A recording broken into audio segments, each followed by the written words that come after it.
आज हम लोग पाठ 4 सांवले सपनों की याद।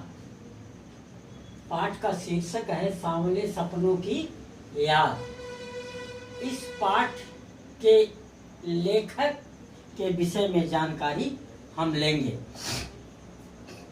तो पहले हम देखते हैं जीवन परिचय, यानी लेखक के विषय में परिचय क्या है, उनके विषय में हम जानकारी इस तरह प्राप्त कर सकते हैं।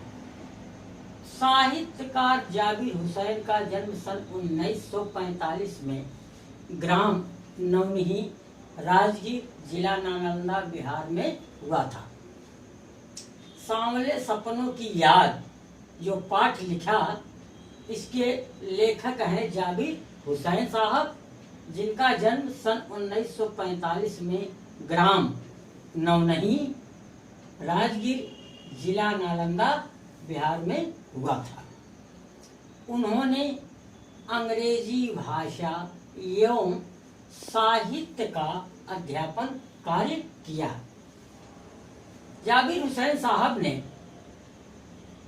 अंग्रेजी भाषा और साहित्य यानी हिंदी का भी अध्यापन कार्य किया और उन्होंने सक्रिय राजनीति में भाग लेना शुरू किया।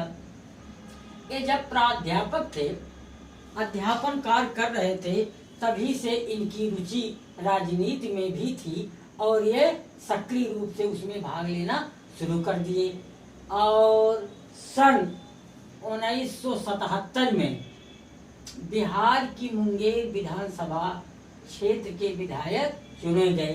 सन 1977 में जब बिहार में विधानसभा का चुनाव हुआ तो वो मुंगेर विधानसभा क्षेत्र से विधायक चुन लिए गए तथा मंत्री भी बन गए। सन 1995 में बिहार विधान परिषद के सभापति बने तथा लंबे समय तक कार्य किया। 1995 में ये विधान परिषद के सभापति बने तथा काफी समय तक इन्होंने उसमें काम किया। वह राजनीतिज्ञ होने के साथ साथ श्रेष्ठ लेखक भी हैं। वह राजनीतिज्ञ तो थे ही, हैं भी, लेकिन साथ साथ वो कई विषयों में अपनी लेखनी भी चलाई। अब रचना परिचय हम जान लें। जाबिर हुसैन हिंदी, अंग्रेजी तथा उर्दू तीनों भाषाओं के जानकार हैं। जाबिर हुसैन साहब हिंदी, अंग्रेजी तथा उर्दू ये तीनों भाषाओं के बहुत अच्छे जानकार हैं, यानी इन तीनों भाषाओं की जानकारी रखते हैं और तीनों भाषाओं में कुशलता पूर्वक लेखन कार्य करते हैं। ये अंग्रेजी, उर्दू तथा हिंदी तीनों भाषाओं में लिखने का काम भी करते हैं।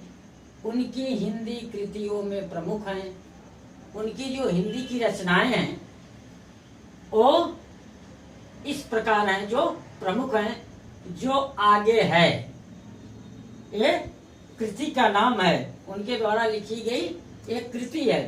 डोला बीबी का मजार, अतीत का चेहरा, लोगां, एक नदी रेत भरी आग, ये इनकी प्रसिद्ध रचनाएं हैं।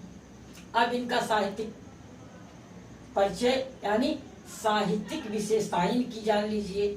जाबिर हुसैन ने अध्यापन के साथ साथ सामाजिक क्षेत्रों में भी बहुत कार्य किया है। एक अध्यापन का कार्य किए, राजनीति में काम किए, साथ ही साथ सामाजिक क्षेत्रों में भी बहुत कार्य किया है।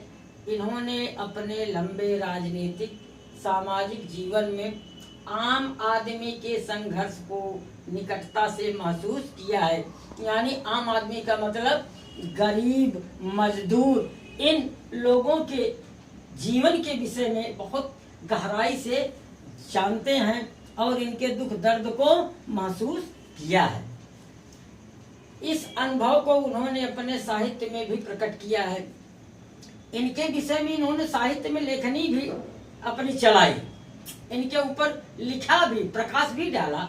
उनके द्वारा संघर्षरत आम आदमी और विशिष्ट व्यक्तियों पर लिखी गई डायरियां चर्चित और प्रशंसित हैं।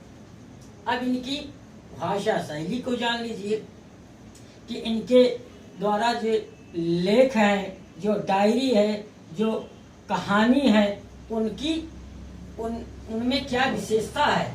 तो जाबिर हुसैन की कृतियों में प्रयुक्त भाषा आम आदमी के निकट है। इनकी द्वारा लिखी गई बातें हर आदमी के समझ में आसानी से आ जाती हैं। उनकी भाषा कलात्मक, सरल तथा रोचक है। उन्होंने अपनी रचनाओं में आवश्यकता अनुसार तत्सम शब्दों तथा अंग्रेजी और उर्दू भाषा के शब्दों का प्रयोग किया है।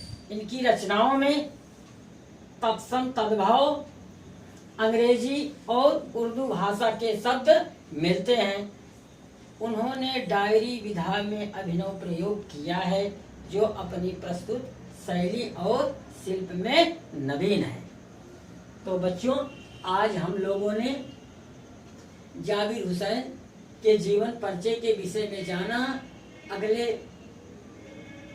समय हम देखेंगे, आगे देखेंगे सांवले सपनों की याद पाठ का भाव यानी सारांश। उसमें सांवले सपनों की याद में क्या लिखा गया है। धन्यवाद।